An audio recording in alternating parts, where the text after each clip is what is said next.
Hello and welcome to the Sonic Cinema Podcast. Thank you for joining me. My name is Brian Scuttle, and as always, I appreciate your patronage, whether you're doing the rate and reviews or podcasts or commentaries at www.sonic-cinema.com. Click subscribe, rate, and review wherever you listen to podcasts, whether it's Apple, Spotify, Good Pods, wherever you listen to podcasts, as well as the Sonic Cinema Podcast YouTube channel, where you can see quick take reviews and more.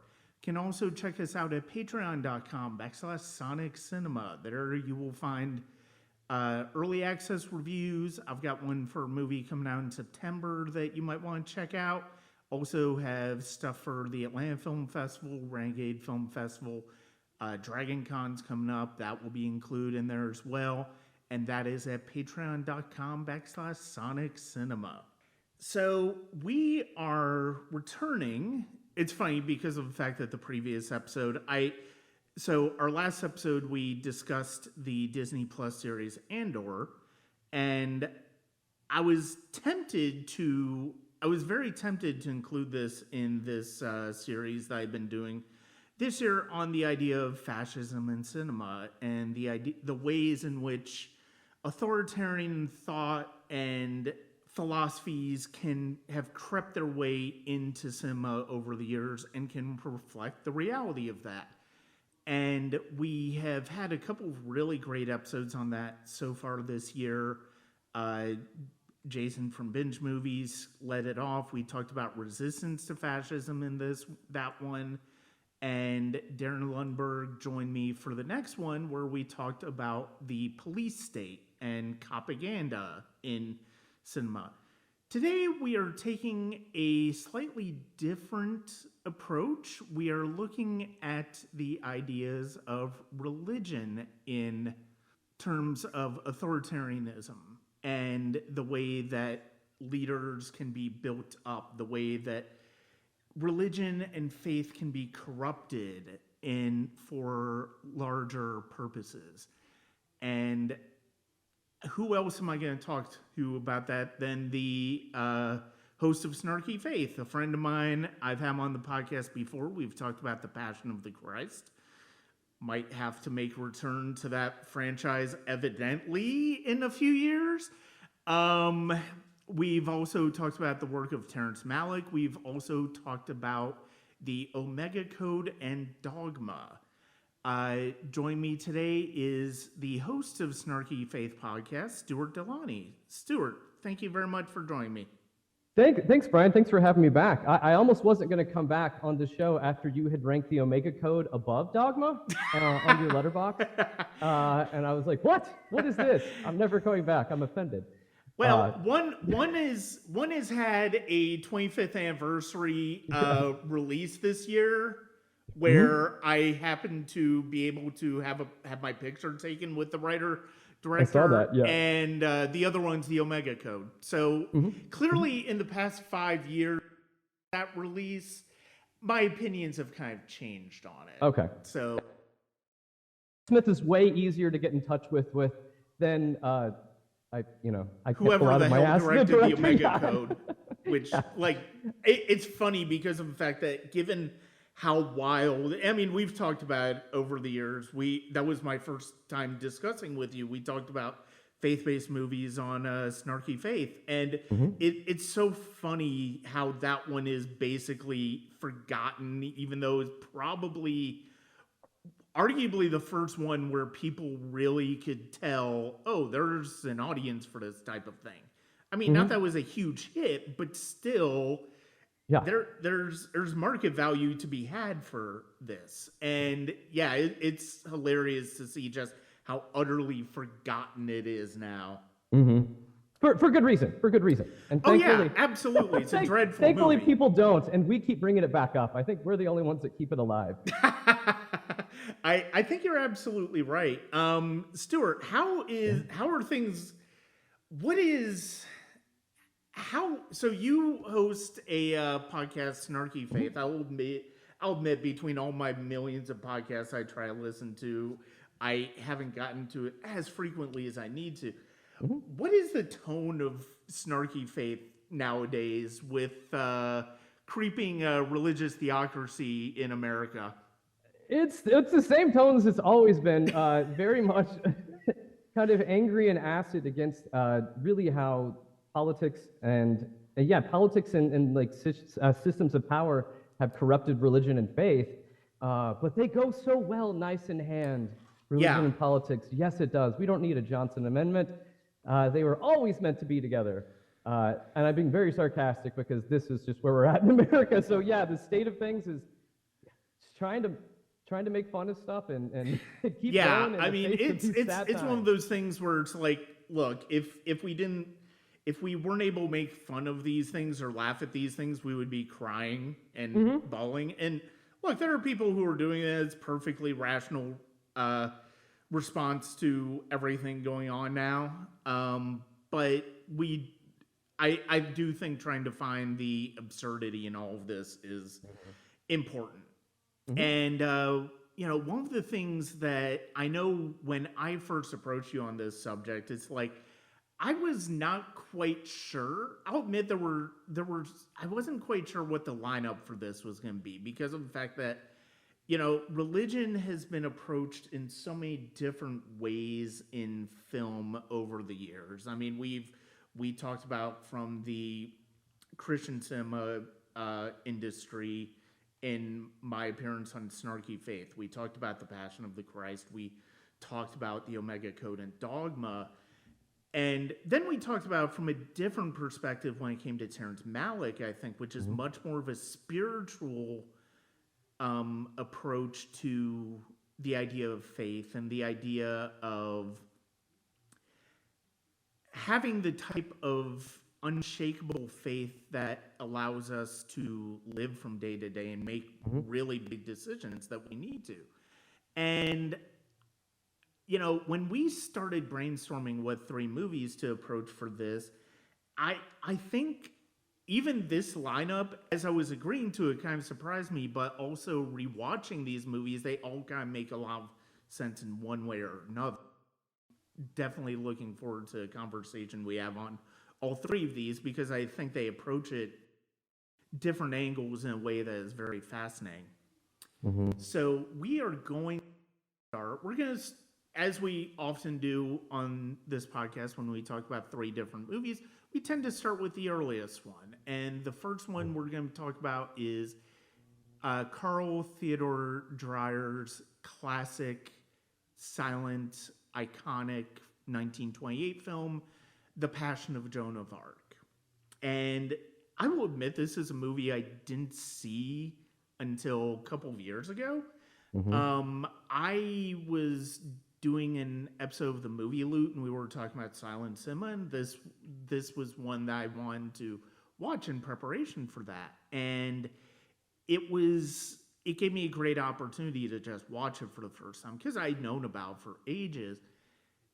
And this movie is remarkable, and it is taken from the details and the transcripts of the trial of Joan of Arc, and the way Dreyer made that film completely devoid of sound, except for obviously a score, relying on faces, and especially the face of his amazing main actress, Maria Falconetti, whose performance is justly considered one of the best of all time. This is a film of... I think this is a film that I think when you approach it from a theological standpoint, it comes from the point of religion used as a weapon and weaponizing dogmatic faith against people who feel differently than you. Stuart, when did you first watch this film?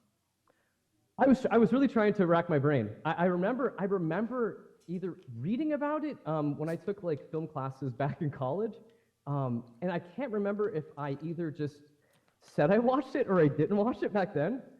because I knew some of the imagery from it, but when sitting down to watch it now, when you first said The Passion of Joan of Arc, I thought you were talking about the Luc Besson movie. Like, and I was kind of going like, okay, maybe. And then I actually reread it and I was like, and sat down and watched it, and it blew me away.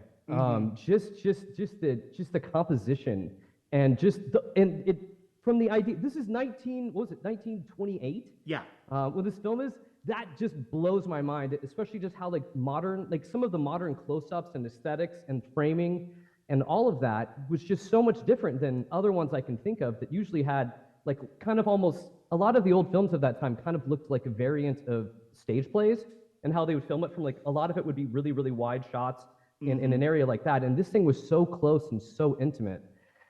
It was, you almost didn't need words at all. I know they had like the little title screens where they'd have the text up in the movie when they'd be speaking, but you almost didn't even need that at all, too. You knew exactly what was happening. Yeah. No, absolutely. From a filmmaking standpoint, this is astounding. And I think it's one of those things where Dreyer, I believe, is a Dutch filmmaker. So he's not,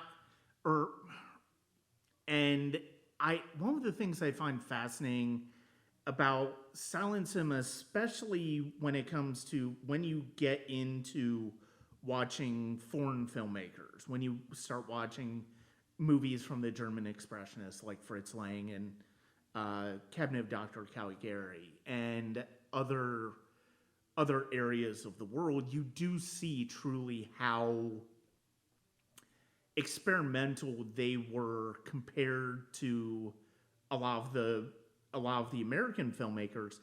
And that's not to take anything away from American filmmakers who did push the boundaries. There are plenty who did, but a movie like Passion of Joan of Arc is as vital, even though this is like 30 years after the first films were created, and it's as silent film is starting to get away and talkies are starting to come in. It's fascinating the fact that you have a filmmaker like Dreyer who approaches it who realizes that you don't need to use cinema just to, replicate the theater. You know, you can do more with a close-up. You can do more with specific shot compositions and insert shots that are absolutely breathtaking, get to the emotional grounding of the film. And the thing, I think the thing that I love the most about this film is that it does not, even though in the telling of it, it does very much condemn the people who put Joan of Arc on trial just by the fact of presenting it and seeing just what an injustice it was. It doesn't necessarily, it's fairly objective all the same.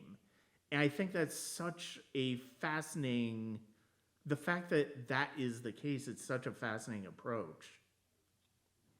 Oh, it really was. And I think being able to show it that way, in a certain sense of not necessarily picking sides, in this kind of taking more of an objective approach to kind of what was happening.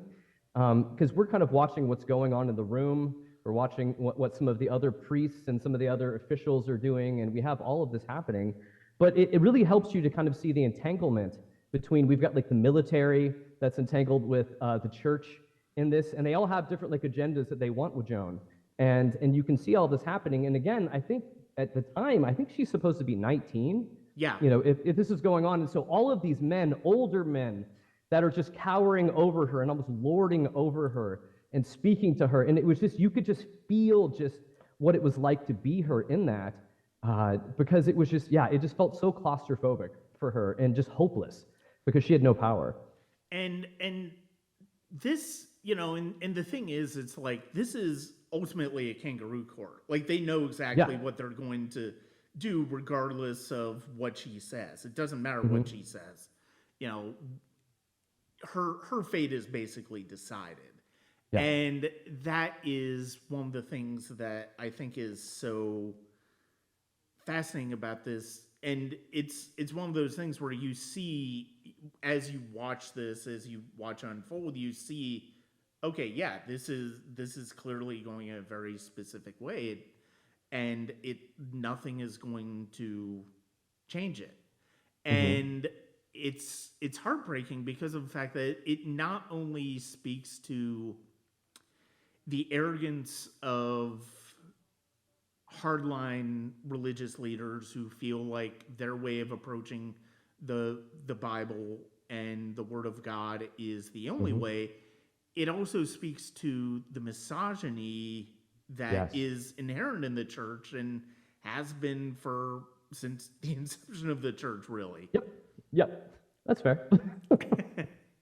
But no, it is, you're right about that. The misogyny of it too, to where, yes, again, we just have this all these men versus just one single woman in this, and this idea that you can see that they're seething at her in so many ways, because part of her story is the fact that she led armies, that she had a vision and she was doing all of this stuff, and then she eventually gets captured and then they put her on trial for this.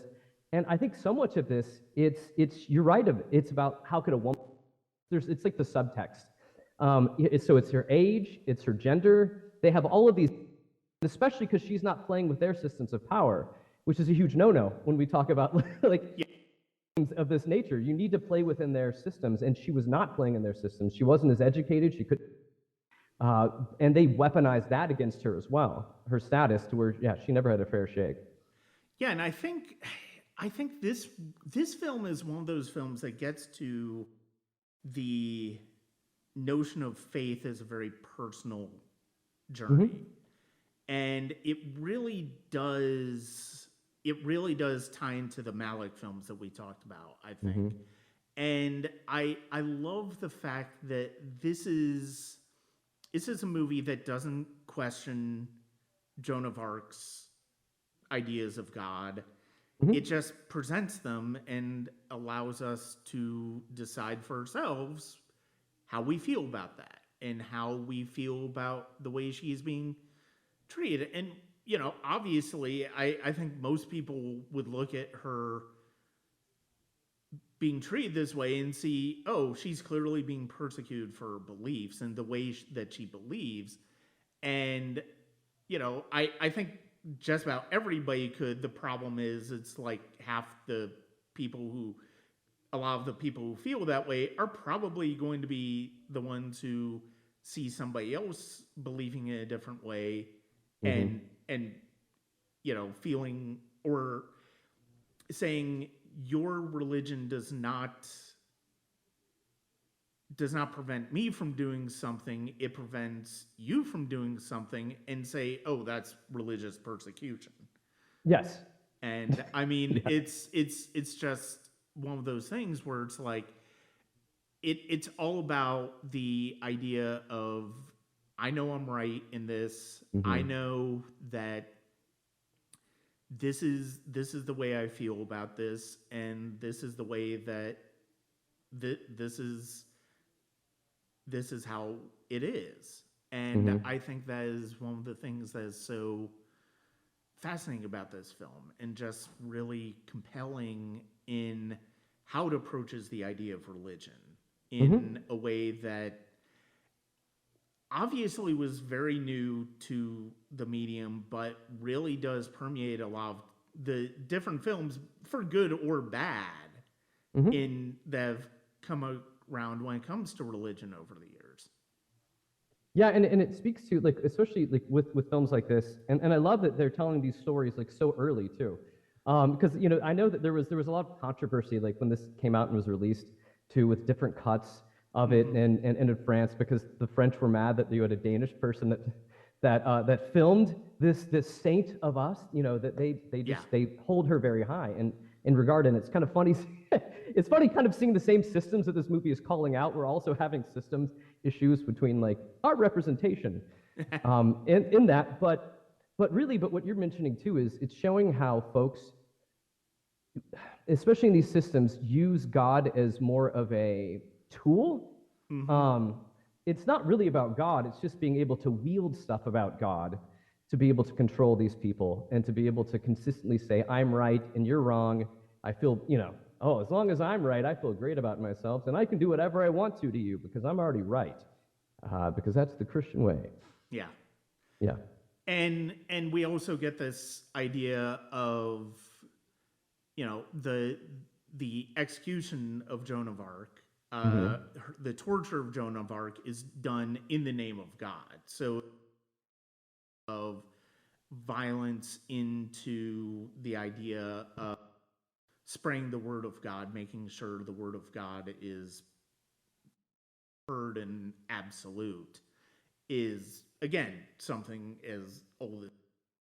And I mean, we see it now. It never, and it's not really going to change. I don't see it necessarily ever changing.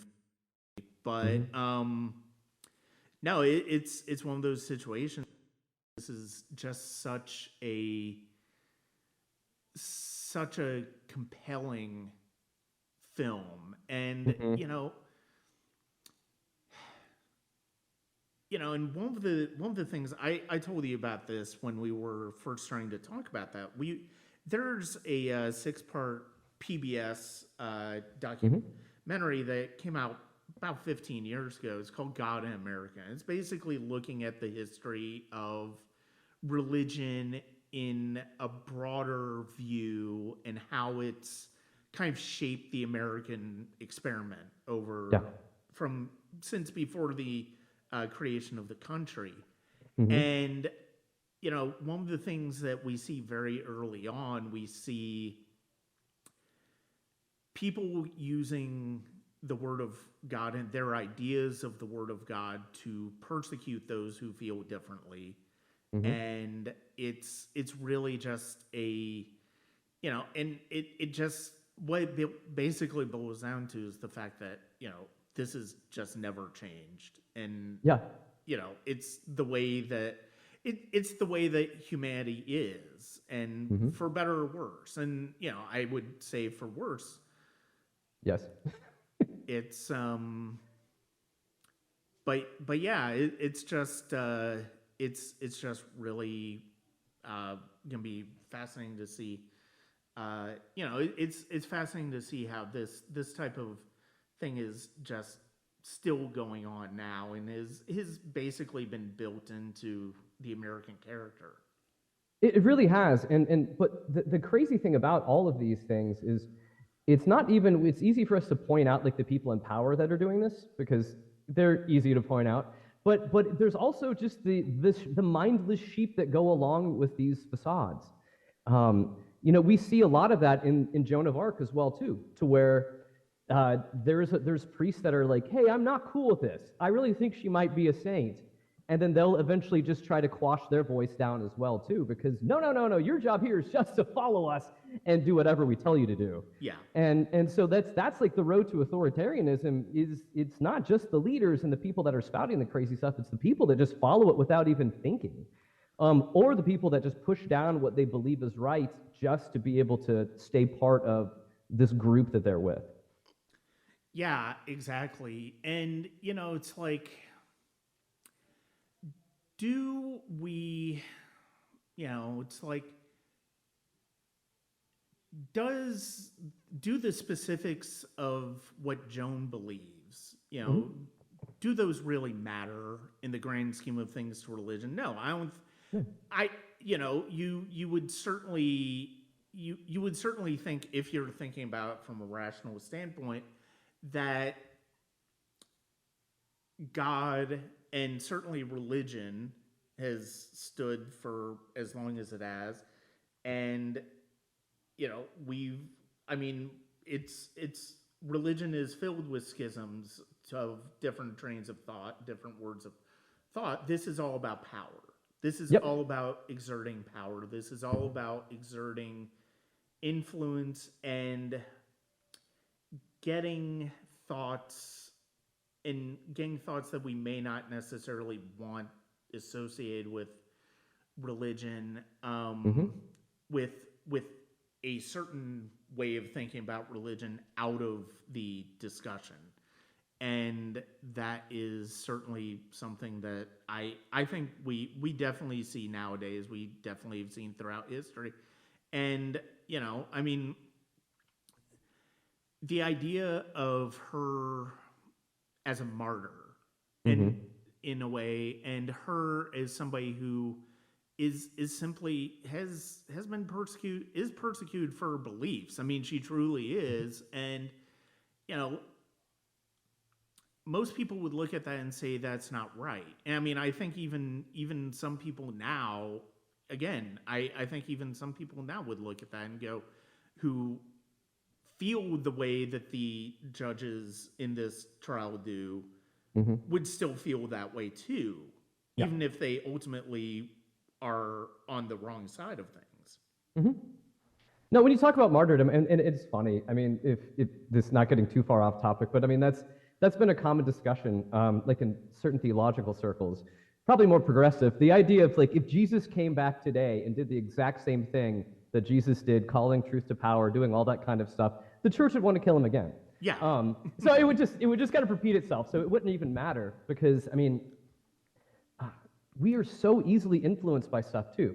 I mean, it kind of cuts both ways because at the end of the film, we see that her martyrdom also incites the people as well too to fight back. And so it's just interesting. We kind of move like between people being manipulated behind different causes, depending upon which vantage point you're standing at. Yeah. If you're like the priest in the movie, you want everyone with you. If you want, and on the flip side, but it's just people's main ability to be duped and to follow blindly. I feel like is a very human part of the story. Yeah, it is. I mean, this is a story that, I mean, even if we can't relate specifically to Joan's plight, we certainly understand it because we've seen it play out in our own lives. I mean, we see it play out all the time. I mean, we see it play out in the pushing of these anti-trans bills. We see it in the abortion debate. We see it in prayer in school. We see it in all through all of these different debates in politics. And like you said, the blind willingness to just agree to something, just follow something for, because of the fact that, it doesn't matter what it is, you're still following something. I mean, you see that now whenever a hot button topic does come in. Yeah, you'd mentioned Andor earlier, and that's I think that's one of the hallmarks of fascism and authoritarianism. Is the idea that those that follow you do not ask questions and just follow blindly. Yeah. And you need that just to continue, just to keep going, which very much seems like a theme that's also in Andor as well. For those following after the Empire, it's as long as you are just quiet and you are submissive and you just do what we tell you to do, there will be no problem. Which sounds like an abusive relationship to begin with, but yeah. Well, that is authoritarian. The thing that's interesting to sort of divert into the topic of Star Wars. I mean, think about the prequels where, I mean, we try not to, but the fact of the matter is, it's like, you think about one of the things that's so interesting about the prequels is that when we really think about the Jedi Order, they are the dogmatic people who are saying, it has to be this way, and they are putting their own beliefs into how the Jedi should behave over what's going on with, Anakin Skywalker. And, the fact of the matter is, it's like they're almost as oblivious to the nuances of life as the Empire are. And and the Sith are. And that's one of the things I find interesting about the prequels. That's one of the things I was so fascinated by the Acolyte. And it's and one of the things and I mean, the Jedi and Sith, that whole, and the nature of the Force is basically where the Star Wars universe has really played with this idea of religion and organized religion versus, versus personal beliefs, personal values. And I think it is one of those, like, just because of the fact that people are the good guys doesn't mean what they do is automatically good. Yeah. And I think that's one of the great to espouse that you follow Jesus, but it's another thing to put that into practice. Yeah. Yeah, I would rather have people around telling everybody that they follow Jesus, but we're just like cool with their neighbors, and and just that, because the rest of that's just propaganda. And I think that in America too, people know that, especially Christians, and being someone who was in that system for a number of years, we'd mentioned earlier martyrdom, and like they like fetishize martyrdom. Oh yeah. And on a lesser state, which martyrdom's too hard if you were to really ask them, well, no, I don't want to be martyred. But so then you step into like the consumerism version of it, which is persecution, that you then kind of create your own situations that lead you into persecution. So if you're a dick to people, and then you're like, well, this is my religion allowing me to be a dick to you. I'm being persecuted. No, you're just being a dick. Don't stand behind your religion to do that. Just don't be a dick. Stop being a horrible human. But again, we can use all of these other things as like this artifice to kind of say, well, I'm a part of this, and I don't have to use this, my mind, and reason and logic to move forward, because these systems, whether they're political or religious, they are very just, you would get on board, do what we tell you to do, or we're going to push you out or make problems for you. Yeah. Exactly. And I mean, I think that it's the arrogance that we see in the judges in Joan of Arc that is really where which is really what we see reflected in society now when it comes to the idea of religion and faith, where it's like, you have to look at it the way I look at it, otherwise, you're a sinner, you're damned, and you're going to hell, and even though hell's not real. Shh. Hell's not real. Keep going. and you will not be taken up in the rapture. And which also isn't real. Yeah.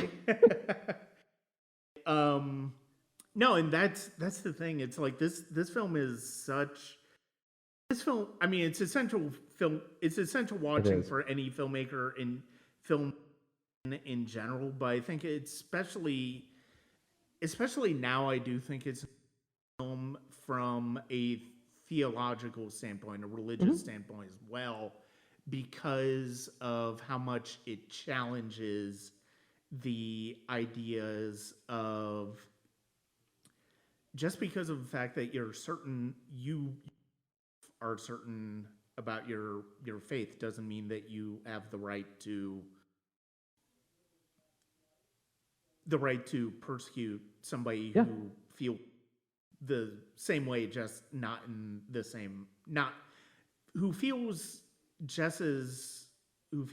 like their beliefs are just as valid and just as important to them on a personal level. And I mean, I think faith at its best is about what it does to the person, as opposed to what it brings to community. I think it can build community really well, but one of my big issues with organized religion is the fact that it, as a man-made construct, it's also capable of being plenty corrupted. And keep me from going too far off. You just keep pinging things in my brain. No, with that, but with what you're saying, I mean, the instance, just run with this, organized religion, the instance like someone begins, let's just say a church. From that moment forward, the whole business behind that is keeping the church running. Yeah. From that instant moment, that moment of conception, for some, give it you will, the church has nothing to do with other people. The way we've done stuff. So the moment it starts, it all has to do with keeping the church going. Yeah. And it doesn't have to do with the people around it. And so once you begin, you're already starting off on the wrong foot. And what ends up happening is you just kind of have your stories and kind of lie to yourself and say we're fixing community. Because these kind of communities within their control structures, it's not really community. It's just an unhealthy relationship. Because if you step outside of it, your community will leave you behind. Yeah. And that's not usually normal in most human-to-human interactions. Religion's a little special. No, exactly. And I mean, it's one of those things where it's like, do we want a society that leaves people behind, or do we of selfish narcissism, or do we want a society of everybody's in the same boat and we take care of our own? And the problem is the American church by and large is opted for the former, unfortunately. Yeah. And you'd mentioned even like the whole Ken Burns thing. You mentioned like the history of religion in America. I mean, we don't get much worse than Manifest Destiny, which is a blank check for, well, we can do whatever we want to because God's on our side. And which is also just the interesting part of this that I don't know if necessarily comes out in the Joan of Arc story, but in the history of all of this, she's arrested by French, part of the French that are still sympathetic to England. So she's not being arrested by King Charles of France at the time. She's being captured by these separatists. And so really what's happening there too is this is one group being like, oh, this is what God is telling us to do. Even though like another group the rest of the French would be like, no, Joan is doing what God has told her to do. And of course, if you're the British, you're like, we hate Joan because she kills British people. And so, but it's all these competing narratives with folks, and somehow God is on each of their sides. Yeah. That doesn't make any sense. No. But it's used to justify so many sins. If we're getting religious language, but yeah. No, I mean, you're absolutely right. And, again, it just boils down to the fact that it's like, I think we, and we'll start to pivot to the next movie here. And it's one of those things where you talked about blind loyalty and blind sense of, sometimes faith is co-opted into that. And it's funny because of the fact that, we put this next film into the hat, and I really liked it. And it's funny rewatching it for the first time in a few years. It's like, well, where does this go? Where are we going? I forgot a lot about this movie. It's a great movie. Well. It's a great movie, but I'm like, wow, I forgot what this movie. I remembered tangentially what it does, but I forgot the way in which it approaches things, and that is 1979's Monty Python's Life of Brian, directed by Terry Jones, starring the Monty Python troupe. And I love that this film, I love throughout a lot of this film, we focus so much on Brian, and he's just a regular guy, and played amazingly by Graham Chapman. Yeah. He's just on the outskirts of things. He's in the manger next to Jesus, and he's basically just a regular person who somehow gets a following. And we want to talk about blind faith, and this is about one of the most obvious condemnations of blind faith I think anybody's ever put out in film. Absolutely, because we're even talking about fascism. There's that one line that I just love from it, where I think it's Brian saying this. He's like, "You've got to think for yourself. You've got to think for yourselves." And they're like, "Yes, tell us more." And so, but I feel like that's what you're talking about in that tour, is the absurdity of all of this. It still cuts really well today. It surprised me. It's been a number of years since I've watched this, and I was going like, the pacing and stuff too, it's pretty tight. They don't meander. Sometimes Monty Python can meander a bit. I was surprised at how tight this was in its absurdity. No, yeah, I couldn't agree more, because of the fact that this is, this is a movie where the religious aspect of it comes in very subtly. It's not really about religion. It's just, we see, we pick up in Brian's story around the time that the Bible picks up in story, and we're starting to see things about mirroring Jesus's life, perspective of Brian, and I was, I love the message in this way. There's goes wrong in a way that's basically a game of telephone, and it's not necessarily misreadings of the word of Jesus so much as mishearing what he said. And it's like, what do you say? Blessed are the cheesemakers? What is this?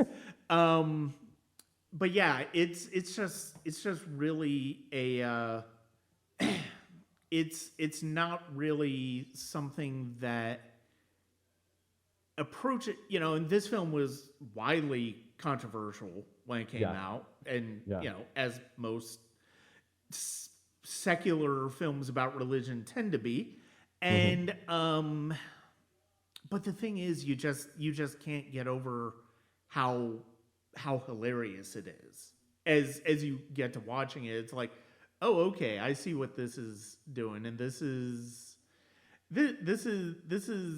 pretty funny, because it starts out kind of as parody of the life of Jesus, but then it becomes about an ordinary man who basically is seen as the Messiah, seen as a prophet, and I think that is. And the fact of the matter is, it's like he can't get away from it. He wants to, but he can't get away from it.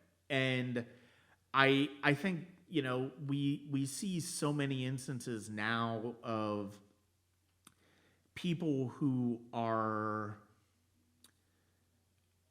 people who are simply just they're not Brian. They're drunk on that power. They're drunk on the idea of, oh, I have a following. And I mean, look no further than the person currently occupying the White House. And it's about the creation of a cult in a way. Yes. And I'm no doubt that's one of the reasons why the church disapproves of it so much. I mean, there are other reasons certainly. And I think if you watch it now, there are other reasons. It's like I was struck by the one line of the people who are with Brian in the Coliseum, and they're in the stands, and the guy's wanting to be a woman, and it's like taken as a regular, as a perfectly natural thing. It's not offensive. It's not. It's like, that's it. It's funny that early there's a joke in there, and it's just treated as is nothing, and it's just okay. I get that. No, it was that shocked me too, and I was going like, oh my goodness, I mean, and they handled it, and it wasn't. But again, I think it's comedy also doing something where it's punching up, but it's not punching down. Yeah. In that scenario too, to where, because when you'd mentioned that to me before, I'd rewatched it, because you're like, oh, I think there's a trans joke in here, and so I'm watching it going like, oh no, is this going to age horribly? And it was kind of innocuous how they did it. Yeah. I mean, and I was like, oh. No, okay. I mean, it was well done, guys. It just goes. It just passes by, and it's like, okay, all right. And it's not offensive necessarily. It's just three people talking, And I mean, that's as simple as that. Yeah. And, I love the, and we talked about I talked about the sort of game of religious telephone. I love the fact that I love the fact that when he's giving the Sermon on the Mount, it's like people are not able to hear his words. Like the people in the back are not really paying attention to his words. And it's like, I mean, that's a very not so subtle hint at the idea that so many people who, follow Jesus don't really listen to the words of Jesus, or they don't listen as acutely as they probably should. Yeah. There are probably a lot of them that will be the ones that throw scripture at you are fairly biblically illiterate. This is for being from someone that went through seminary. And I think they just end up having nuggets of things that they can kind of bumper sticker their faith, with like little platitudes, and I feel good about myself with that. Yeah. But you mentioning the our country's orange messiah made me think when I was watching this movie about just comedy's role at being like a weapon against power structures. Of even just kind of this week and last week, I guess too, May date us whenever this is coming out. Yeah. But just the new season of South Park. Yeah. And just how it is absolutely roasting power right now as well with it. And it felt like, I'm guessing it was the Monty Python boys, it felt that raw probably back in the, 79? Yeah. As it like Trey Parker and Matt Stone feel like today. So I think contextually, I think that felt probably pretty raw back then for folks, even though today we're like, yeah, I totally agree with all of this. Well, and the thing is, it's like that's, and you talked about how the fact that they are punching up instead of punching down. I think that is one of the keys to strong comedy is are you just going for cheap jokes at the expense of people, or are you approaching power structures? You look at The Daily Show, you look at Last Week Tonight, you look at South Park, you look at great comedians nowadays, they do approach power from a non-deferential perspective. They're not afraid to punch up for it. And, even, I mean, I happen to rewatch Holy Grail as well. I mean, even in that movie, you see Monty Python doing it with the absurdity of kings and the absurdity of the class that, Knights of the Round Table, where it's like this idea of predestined, approaches to living. The fact that, and I mean, it's right there in that amazing opening sequence when we first start seeing King Arthur, where he gets hounded by the peasant who just goes off on the societal class of the time, and it's just absolutely hilarious. It is, and I love that. I mean, some comedy is smarter than others. We'll say that even punching up versus punching down. There's some comedy that's smarter than others, but I love how, especially with Monty Python, of how they bring it to more of a human level as well too. Yeah. So it's not just making fun of the absurdity of it, but they kind of bring it down to like every man's experience of this.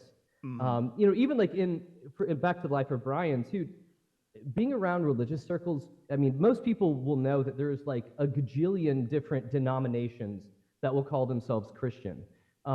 You've got Methodist, Presbyterians, and you have all these other offshoots. But like from the life of Brian, I love the idea of the People's Front of Judea versus the Judean People's Front. And so these folks that wanted the exact same thing, and they're like warring against each other, and it really just has to do with, we want to be the ones in power and control of this. No, we are. You want the same thing. But again, they're doing exactly, they're acting like the systems they're trying to take down, which I just think is also, it's hilarious. But no, and the fact that, I mean, even Holy Grail really brings that story down to a very humanist level, but with a large dollop of absurdity to it as well, which is why that movie's such a classic 50 years now. And Life of Brian is the exact same way, but it's definitely, you definitely get the feeling that it has more on its mind than just being a silly comedy. It is Yes.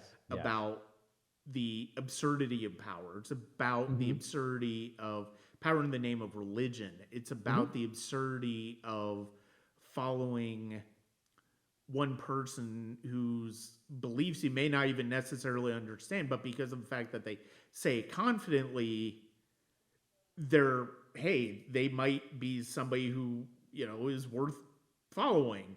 Yeah. And I mean, it's, we see that so much now, and it's like, what are we even doing as a society? How have we not, how have we, continued to allow ourselves as a society to let this happen to us time and time again over the centuries? Yeah. It just feels like we're I guess we're only alive for long enough, and we just keep repeating history, which is very sad. Yeah. But it does. Yeah, no, but you're right about that. And I don't know, because this is like adjacent. It made me think of this movie too in a different way, because this is more skewering religion, or really just kind of like the whole like fanaticism around like the Messiah idea behind Jesus and things. But it also, which is again, it's Monty Python adjacent, but maybe also think of Brazil, Terry Gilliam. Just in how like that's approaching like the ridiculousness of bureaucracy and capitalism and power. This kind of feels like very same note. So I don't know who's doing the heavy lifting against the kind of being the rage against the machine and the troop. Yeah. but they definitely are pushing back against things. It's definitely very much in their DNA. No, and I mean, you look at as Brian's story unfolds, like he wants to be considered a Roman because it's not necessarily couth to be Jewish at the time, and and obviously it's like the idea that he ends up on the cross, and basically the iconic song "Always Look on the Bright Side of Life" is just it's one of those things where sometimes you can't, sometimes you're just going to lose in life, and you might as well just try to enjoy it as much as possible. Absolutely. That was a perfect end cap too, for it. And I just cannot imagine like what it was like, because I know people want to go back, like what was it like being in the theater that watched Star Wars for the first time, type of, like back in the 70s. But this one, it ending on that, I would be just so sure there would be gasps. Yeah. And people like just the end of it, just losing their mind on things. But that would be worth it just to be able to see how people were handling the end of that movie when the first time watching it back in the day. Yeah, I mean, I can't imagine, and especially I want to see this. I'm sure it's been re-released. I'm sure it's probably not as re-released as Holy Grail for obvious reasons. But at the same time, I would love to see this, provided we're all still alive in 2029. I would very much love to see this get released for its 50th anniversary, and I would love to see it in a theater. But I mean, the thing that's unfortunate though is that the type of audience you're going to get with this. Yeah. So that is where like he says, like I can't imagine what this had to have been like in theaters in 1979. It's like it had to have been just half the people just laughing their asses off because they love Monty Python, and then the other half just a gasp at what is going on with it. And I mean, you just don't have that synergy of you just don't have that synergy of just everybody going to see everything. Yeah. And I mean, that's like the people you get for seeing Life of Brian now, it's going to be cinephiles. It's going to be people who love Monty Python, who love this movie. It's not going to be people who may benefit the most from seeing this movie, other than just being entertained. Yeah.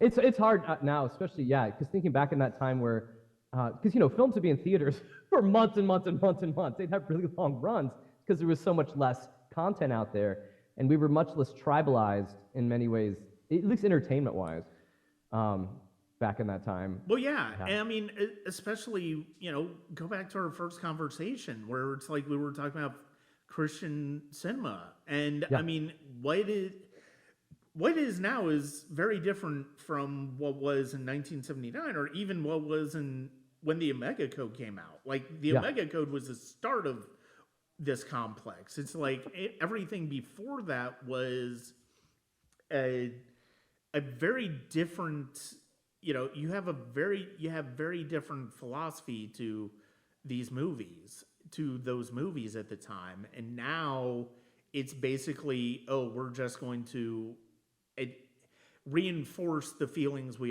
beliefs we already have. They're just propaganda films. Yeah. But yeah. I mean, but it is different. But like you mentioning that, like from films back then, I can think of, this is going too far off, but like I think it was 70s, there was like a film called A Thief in the Night, and it was a movie that was scaring people about, this is like before Left Behind. Yeah. So this was like Left Behind's OG. And so those kind of films like that, churches would show these like everywhere, and so they had life to them. And Christian indoctrination in film is fun. Yeah. And it's never quality, but well, I mean, you also think about The Exorcist in the 70s too, where it's like people genuinely thought, they genuinely thought that it was one of those things where it's like, oh, this is truly demonic. This is truly evil, and it's like, it's not. It's just a movie. I mean, granted, it's like you look at the history of The Exorcist. She's not really possessed by a demon. She's not really masturbating with a cross. I mean, yeah. It is funny when people are like, yes, what did the director go out and actually like, we've got our casting. We're casting honestly possessed girls. So amongst these 5, which one of you can spit out the vomit the furthest? But it's that suspension of disbelief I think that folks like somehow don't realize. It's like, it's a movie. It's not real. There's makeup. That's not real blood. But it's funny how folks get so offended on art in those forms or get terrified by it. Mm. No, exactly. And I mean, it's just we live in like a movie like Life of Brian. There, I mean, you look at. I mean, I say a movie like Life of Brian. You look at Dogma. And I mean, it's very much cut from the same cloth of how it looks at faith, how it looks at religion, and how it looks at organized religion in the same way that Life of Brian does, albeit with, more scatological humor, more F-bombs. And the fact of the matter is, it's, we were alive for when that happened. We were alive when the controversy, controversy happened. So it's just one of those things where it's like, it's you just unfortunately you just can't make a movie like this now without expecting controversy, and it's annoying. That's true. But it's also funny how we've become also desensitized. And I think that like oftentimes religious folks don't see the progression. Because if we were like, this is a really bad, but like so if we say like Life of Brian led to Dogma, and then probably I don't know what modern day would be, like the Righteous Gemstones now or something like that. I mean, ish. But see, now it's become something to where it's just so absurd, and everyone's like, yep, that's how it is. And so it's even though it's cutting, I feel like it was way braver earlier when Kevin Smith's doing it, when Monty Python's doing it, how brave they kind of had to do to be able to court the controversy that they knew they were going to have. Well, and the thing is, it's like, I mean, and Kevin Smith no doubt knew that the controversy was coming, but he also knew that it's like, he also knew how absurd it was, because it's like, this is not a movie that's going to make you lose your faith or anything like that. It's just a movie, and it goes back to movies like Life of Brian, where it's like it's commenting on religion, and it comments on religion in a way that is very identifiable to a lot of people, myself included. We talked about it we talked about a few years ago. And Life of Brian is the same way, and that's one of the thing. And the thing that's extraordinary about that is that I think the message of that has unfortunately gotten more and more obviously obvious, and it's obvious that we don't necessarily have as much, or a lot of people do not have as much discernment over who they follow anymore. And I mean, you can look no further than Trump. I mean, I know, we both talked about the documentary "In God We Trump," and it's amazing. And I was listening to an audiobook of Talia Lavin's recent book, Wild Faith, and it talks about the rise of the Christian right over the years. And it really does lay out why so many evangelicals had flocked to Trump despite his transgressions. And it's just amazing. It's just remarkable that how you can watch it exactly like in how horny the people in Judea were, like in Life of Brian, for a Messiah. Yeah. Like how horny they were for one of those. Like I think it was Eric Idle playing one of the characters at one point. He was like, "Oh yeah, you're definitely the Messiah, because I followed a lot of Messiahs, and you are definitely it." And so the idea that they just continue to try to follow like the chosen one over and over again, it just becomes absurd. Yeah. But it's really just people looking for, I think it's people looking that are in places of hurt or pain and wanting somebody else to fix it for them. It's kind of like wanting a sky mommy or daddy, or a mommy or daddy in the White House to do whatever I want to do.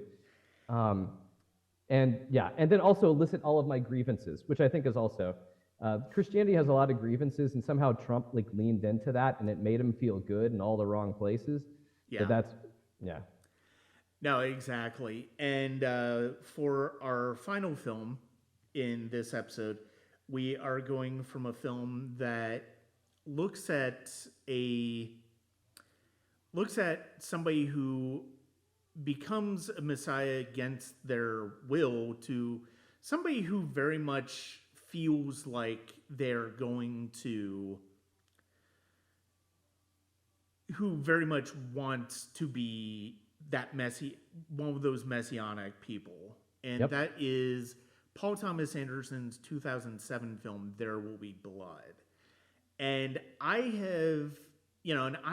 this is actually the second time I've talked about this on a podcast before. A few years ago, I talked about it on the Rolling Tape podcast, and we paired it with Nightcrawler, and we were talking about it from a perspective of character studies. But one of the things I saw as I was rewatching those films, it very much is about this concept of the perversion of the American dream. And you see that in Daniel Plainview, the character played by the amazing Daniel Day-Lewis. And you also see it in the character of Eli, the Paul Dano character.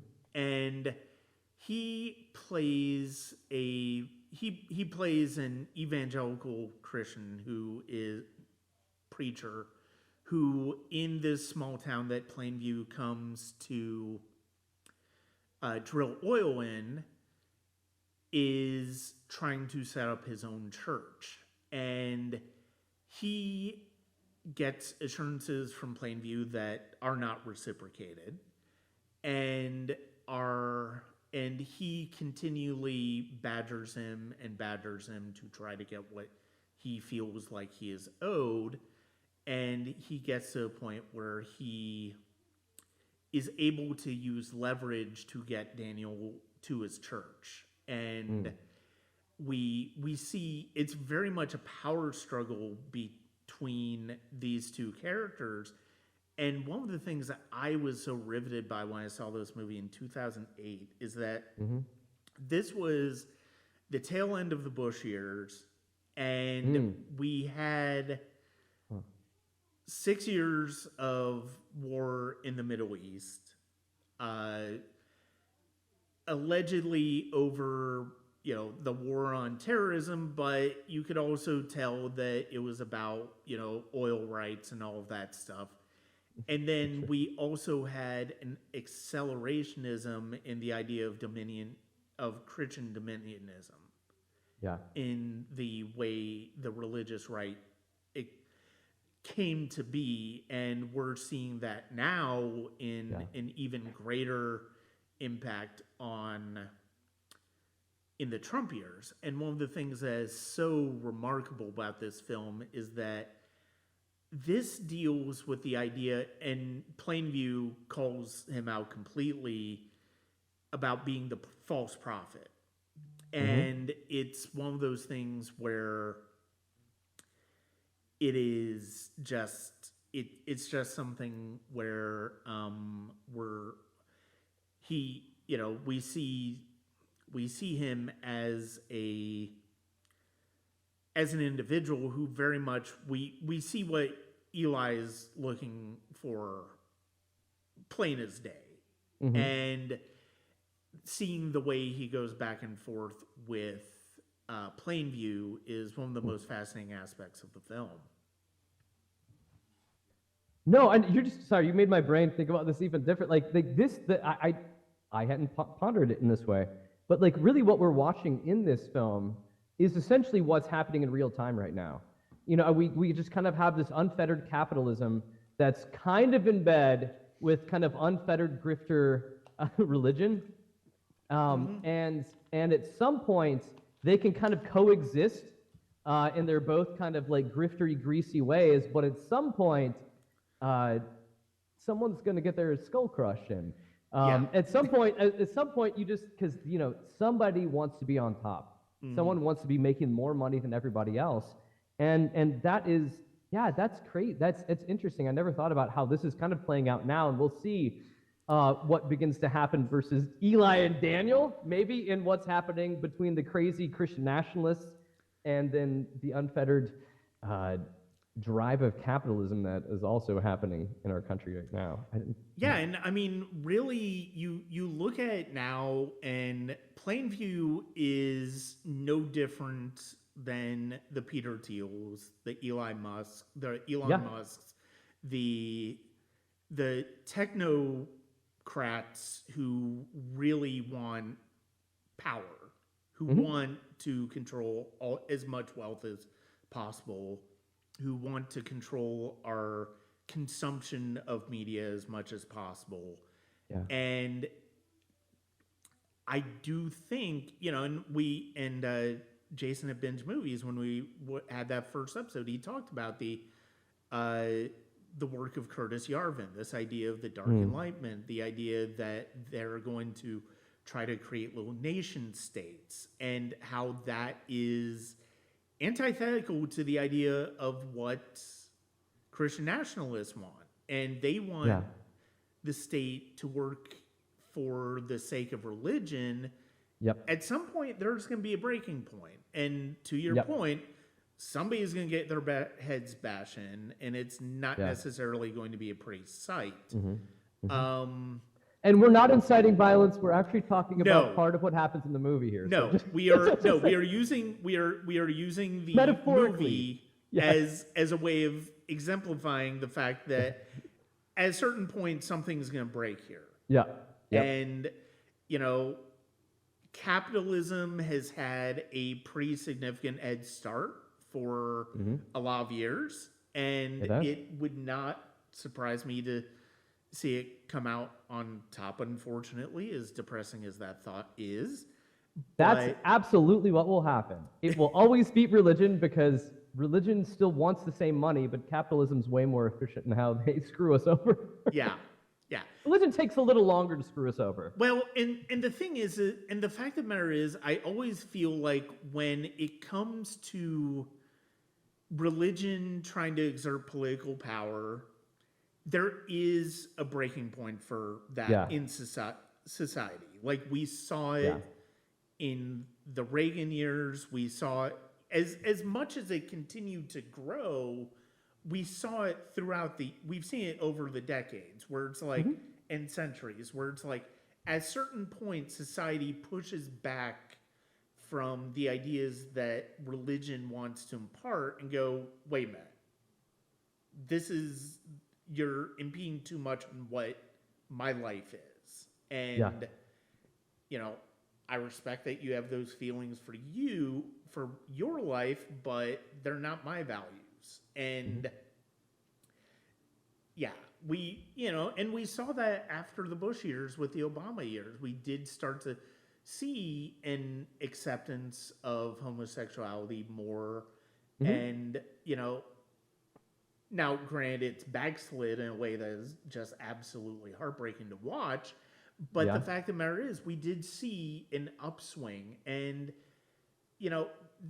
that pendulum does find its way back to justice. It just is a matter of how long it takes and what the resistance to that pendulum moving in the opposite direction looks like. Yeah, and some of it's also just our patience for which part of like how long are we, like where are we at in this pendulum swinging back kind of like state to where we're at that, just mentioning Andor again, are we just dudes that are on some sort of a Star Cruiser making widgets for an eventual Death Star? It's like what part of the whole mechanism are you a part of in that? And sometimes you're going to be part of a small thing that you may never see the way it's going to end, which, geez, it also makes me sound like I'm talking religiously here. But I think speaking like towards the resistance and pushing back, we don't know when it's going to fix itself. Progress moves forward, but then there's a backlash to it, and a lot of people just really suck.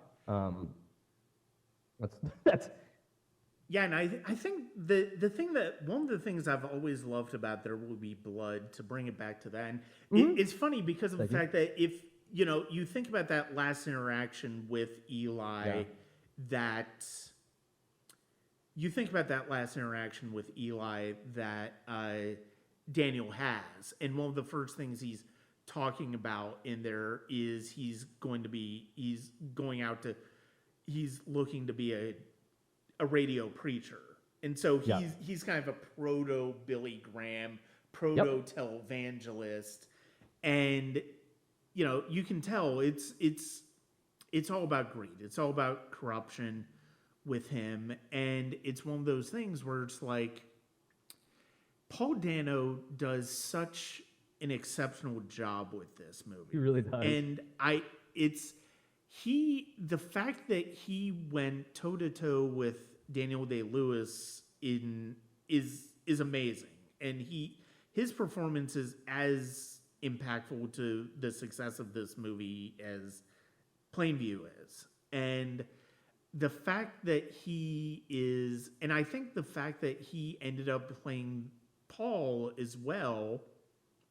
I think he was originally going to play Paul, and then the actor who played Eli, it didn't work out, and then he got moved up to Eli. I think the fact that they didn't recast Paul is fascinating because of the fact that it does lead towards that idea that Daniel gets to in their final confrontation, where it's the idea of he was the real prophet. He was the real one, who he delivered me to your town with this idea of riches, of what I wanted this to be. And you were just something in the way. And the fact that Daniel takes as many opportunities as possible to humiliate Eli throughout the years. It's like,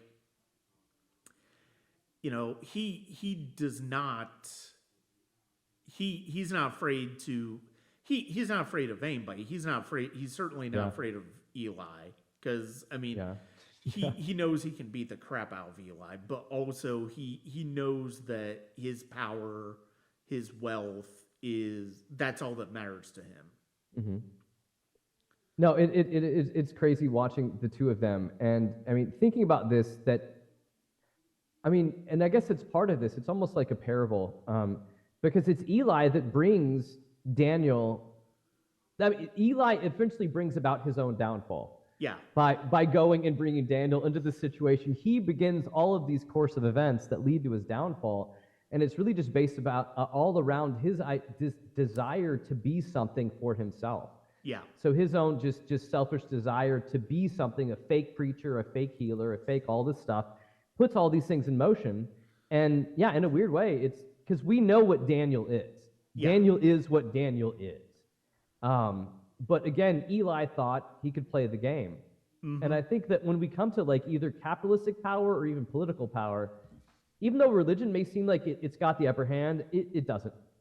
I think in many ways, I mean, people will use it to be able to push stuff with the masses, but at the same time, I think that like a lot of these grifters that we're seeing are going to get a similar like Eli treatment, one way or the other. Not literally, but like with what's happening now. A lot of it is because I think the political powers, the capitalist powers, will eventually say, "You've been useful idiots for us long enough. Thank you. Goodbye." And I think that's basically what it is, because, I mean, especially with Trump, and you think about the fact that, I mean, other than the 3 Supreme Court justices that would eventually overturn Roe v. Wade, there really was not much that he delivered to the religious right in his first term. Now, we've certainly seen that accelerated, mainly because of the fact that he just doesn't care. He's trying to do everything through executive order.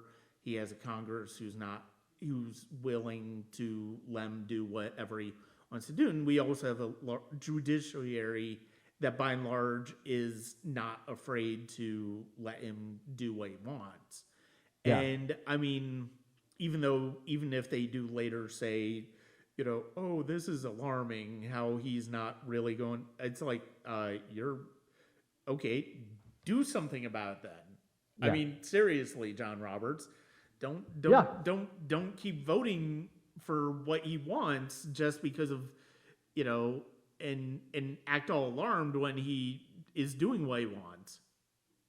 It's interesting with that, to where, I mean, I guess all of these films we've talked about today, I mean, it's all about like faith and power and control. Yeah. And I think when you have folks that begin to think that they're I can wield this more than all others, that's the first step of their downfall in these kind of, because it's just something that it's toxic, it's poisonous, it will eat you, and yeah. Well, I mean, the thing, all nationalistic movements do this. I mean, whether it's, you know, in religion or whether it's just rooted in bigotry, you know, and sometimes thing. But I mean, it's one of those things where it's like you just it's about being on top. It's about having the power. It's about wanting to do what you want to do and forget what else wants to do. And you know, it doesn't matter what everybody wants to do because I want to do, and that is we all want to be biggest, thickest. Yeah. No, I mean you're not wrong. I mean, as exactly what it is. It's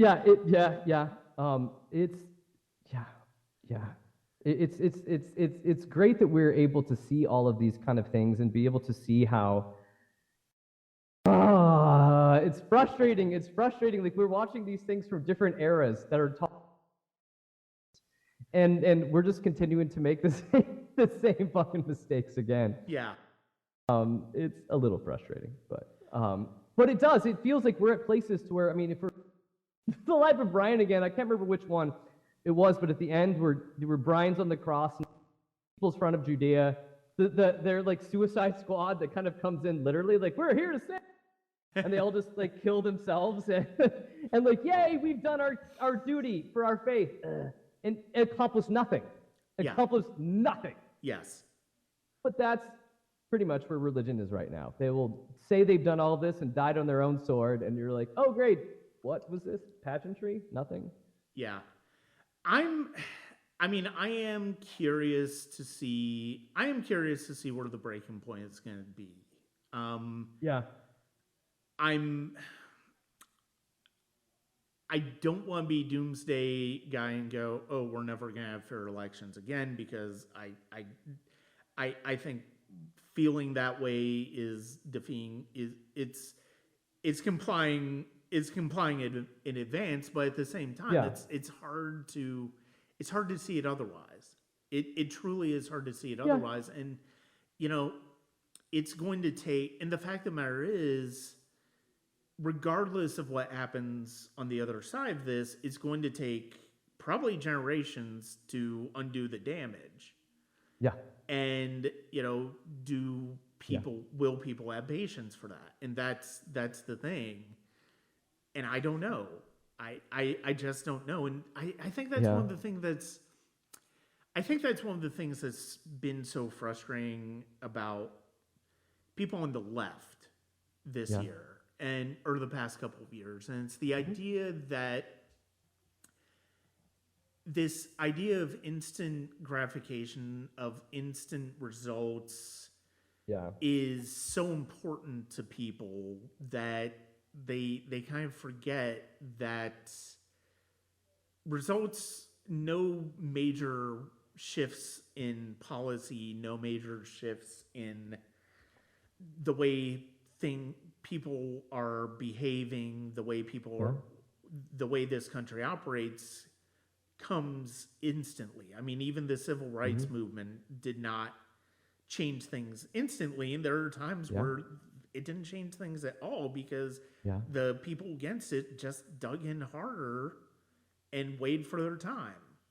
And I mean, it's going to be, that's, I think it is that idea of instant gratification. I think is that idea of instant desire to see things change into the world that you want it to be, that has hindered a lot of the progress and has really led to the backslide in a lot of the progress that we've had. I mean, unfortunately, and yes, I do think to a certain extent to a significant degree, our leaders have failed us in that respect. But at the same time, I mean, they're also going against a system that they know can swing the other way in an instant.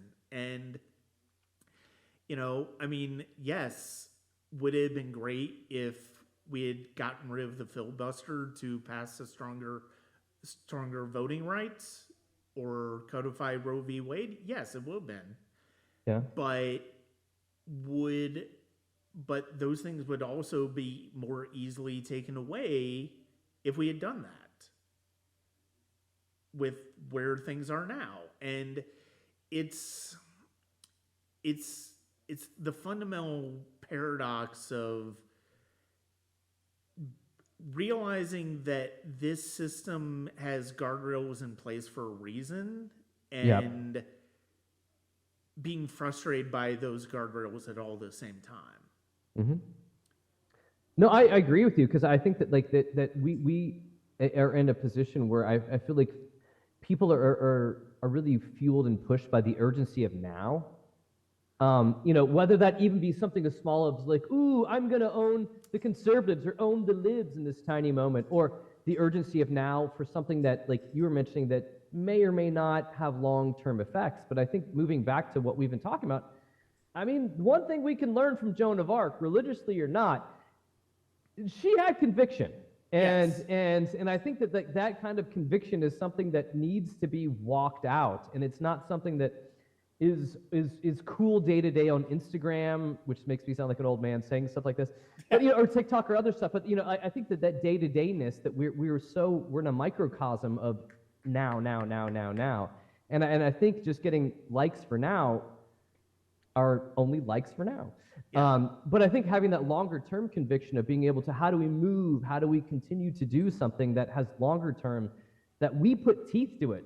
That, like, watching that with Joan is like, I believe in this so much, I'm going to just continue to walk through it. And And it's easy to call her a zealot, but I thought also watching that, at least the way she was portrayed, she was very thoughtful in this.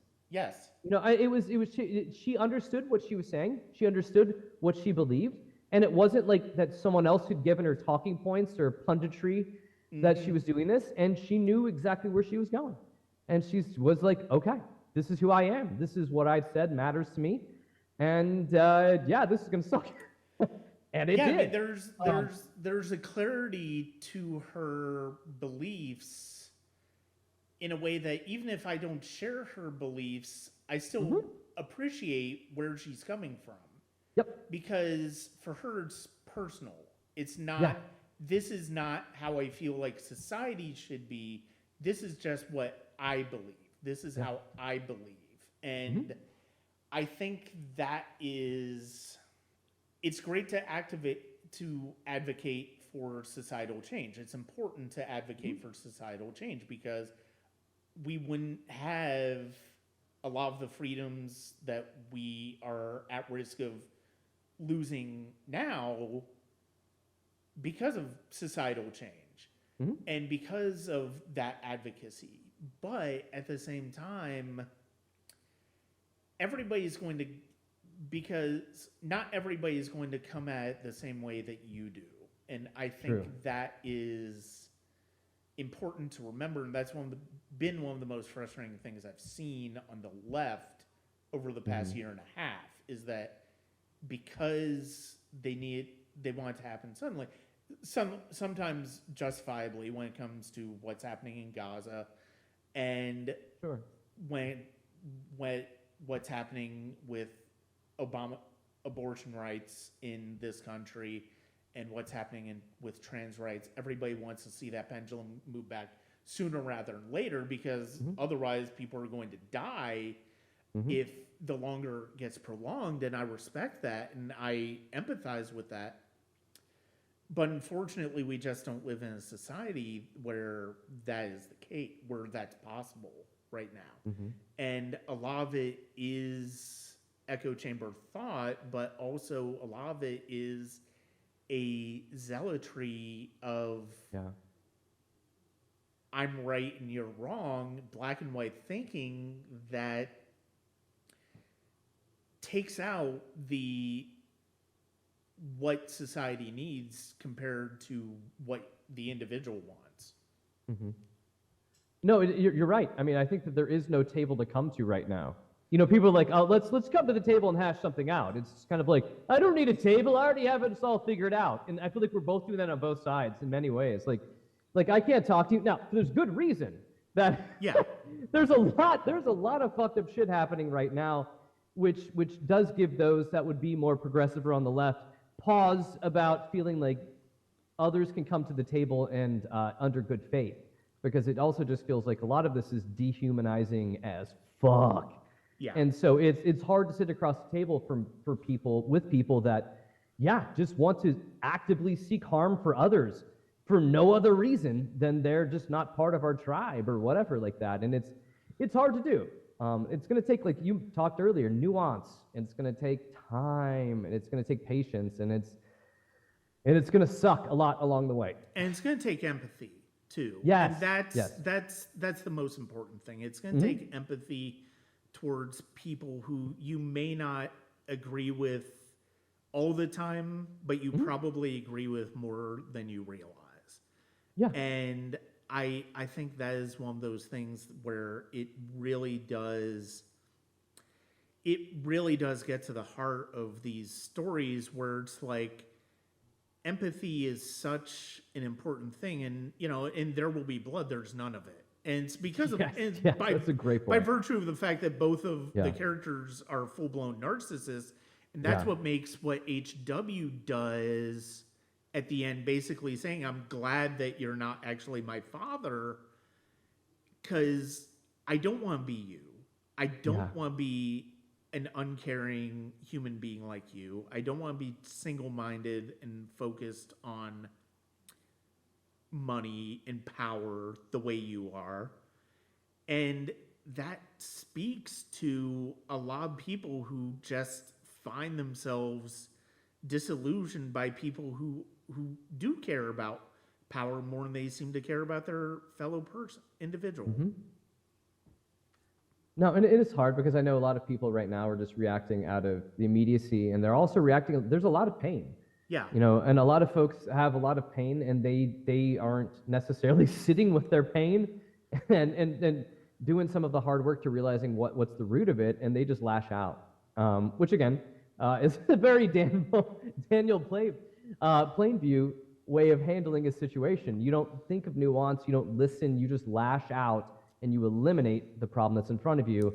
And then you're right. If you're the only one left in the bowling alley, if you're the only one left in the room, you're the one that's the most right of those people. You're correct because everyone else is dead. Yeah. And that's the thing. It's like, just because you may feel like you are the most right does not make that inherently a right way of looking at things. Yes. Regardless of what perspective you're on, regardless of where on the political perspective spectrum you are on, just because you feel like you're the most right does not necessarily mean you're completely right. Mm-hmm. And I do think that nuance is gone. Did you have anything more that you wanted to say before we wrap up this conversation? No, I want to say, Brian, you did a lot of heavy lifting on figuring out the flow of the three that we were doing, and you did a great job of just finding films that kind of unpack that fascism isn't always loud or obvious, and sometimes it can seem sacred or seductive or even stupid, that it comes into smaller areas as well too. And I just thought you did a great job cultivating those, that I didn't see the thread. I didn't see the thread, Brian. I didn't see your genius ahead of time. But look at me. I was a fool. But the thing is, it's like, one of the reasons why I knew I wanted to have this conversation with you is because I knew that between the two of us, we would pick three really interesting films. Mm-hmm. I will admit, up until rewatching these, I wasn't even completely sure. It's like, as much as I wanted to talk about these three movies, it's like Joan of Arc was obvious. Joan of Arc was obvious. I knew how I wanted to approach that one. There Will Be Blood was obvious. I knew how I wanted to approach that one. It was Life of Brian, where it's like, how is this going to work? Especially since tonally it's so dramatically different because it's a comedy. It's the first well, okay, it's not the first comedy because we talked about the Great Dictator in the first episode of this series. But the fact of the matter is, it's like, it's such a different way of approaching religion. And it wasn't until I rewatched it and it's like, oh, okay, here's where we're going with this. And Stuart, I could not think of a better partner to have on this episode. It is always a great time talking to you. And at some point, maybe we won't talk about movies that have anything to do with religion. Oh, it's fine. But I came for whatever, bro. I love it. I love these conversations that we have and just the different areas that we get into. So yeah, whatever you got, I'd love to do it again. But Stuart, where can people find you online? It's probably easier than looking up my name because my last name sometimes is hard to spell, Delony. But just look up Snarky Faith. You can find my column. You can find my podcast. You can find whatever else you can find. So yeah, keep an eye out for that. I may have a book coming out in the next couple months. My publisher has not told me when, but a aforementioned satire book. Okay, excellent. Excellent. Be on the lookout for that, and listen to Snarky Faith. It's like I'm always fascinated when I listen to hear what Stuart has to say, and it's always done in a very entertaining way. And I really appreciate you joining me as always. Absolutely, Brian. Thank you for having me here. And you are my Rotten Tomatoes, Brian. I love reading your reviews on Sonic Cinema. I'd like to thank Stuart for joining me on the podcast. It's always great to talk to him, and I definitely want to have him back on sooner rather than later. It's been a few years since we talked about Terrence Malick's films, and I always am interested with what he has to say about movies. That's going to be it for this episode of the Sonic Cinema podcast. We have at least 2 more Fascism in Cinema episodes coming this year. We're going to have Dragon Con coming up. We're going to have some more interviews. And we're going to have some retrospective episodes coming up. And once again, thank you very much for checking out the podcast wherever you listen to podcasts, whether it's Apple, Google, or Apple, Spotify, Good Pods, or the Sonic Cinema Podcast YouTube channel, whether it's patreon.com/Sonic Cinema that brings you here, or whether it's my written work at www.sonic-cinema.com. Thank you very much.